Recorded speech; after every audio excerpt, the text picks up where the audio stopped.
श्री भगवान जी, आपका निवास कालख ग्राम में था। आपको मधुकरी मांगकर संत सेवा करने का बड़ा भारी अभ्यास था तथा भगवद भक्तों में भी बड़ा भारी अनुराग था। दिन भर भिक्षाटन से जो कुछ प्राप्त होता उस सर्वस्व से आप अतिथियों और अभ्यागत संतों की सेवा करते।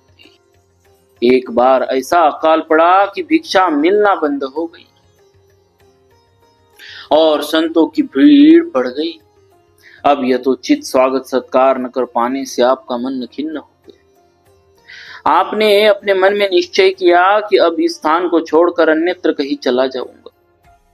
उसी दिन आपको आकाशवाणी सुनाई पड़ी, तुम इस स्थान को छोड़कर कहीं मत जाओ, मैं तुम्हारे लिए धन देता हूं, तुम उसके द्वारा संत सेवा करो। आपने कहा, मुझे इस प्रकार के धन से संत सेवा नहीं करनी है। मैं चाहता हूं कि लोक में सभी सुखी समृद्ध रहे और मधुकरी वृत्ति से हमारी झोली भरे, उससे मैं अपने इष्ट संतों की सेवा करूं। इस भाव पर रीझ कर भगवान ने कहा, एवमस्तु, ऐसा ही हो।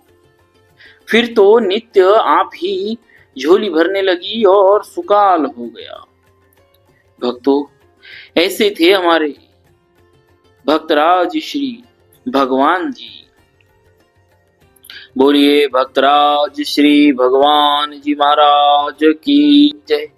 भक्तवत्सल भगवान की जय। भक्तराज श्री श्याम जी, प्रसिद्ध भक्त सेन के वंश में श्री श्याम जी महान भगवत भक्त हुए।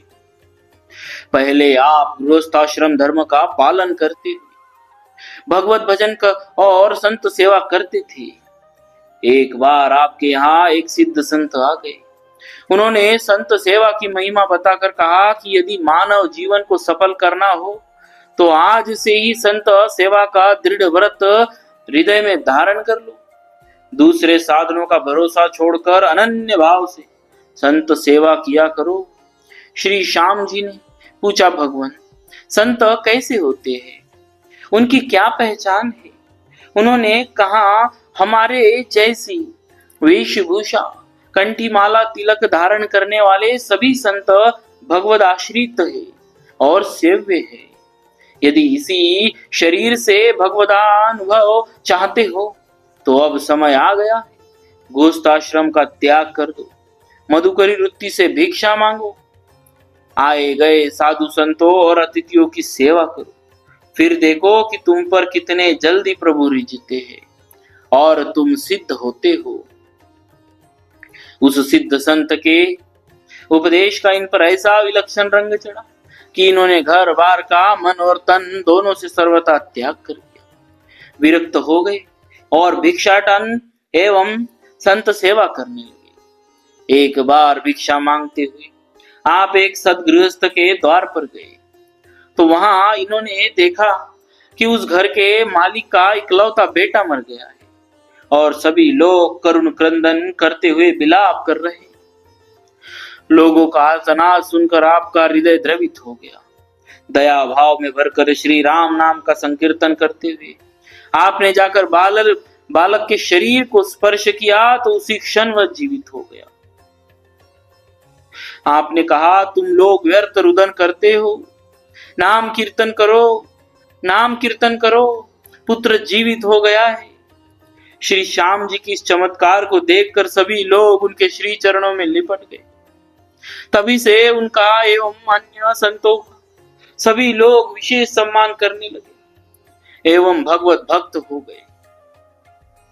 आपने कहा, इसमें मेरी कोई विशेषता नहीं है भक्त, पर यह तो संत सेवा का प्रभाव है।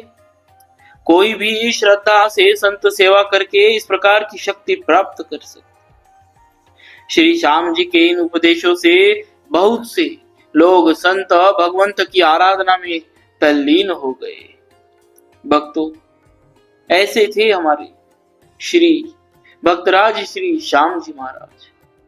बोलिए भक्तराज श्री श्याम जी महाराज की जय। भक्तवत्सल भगवान की जय।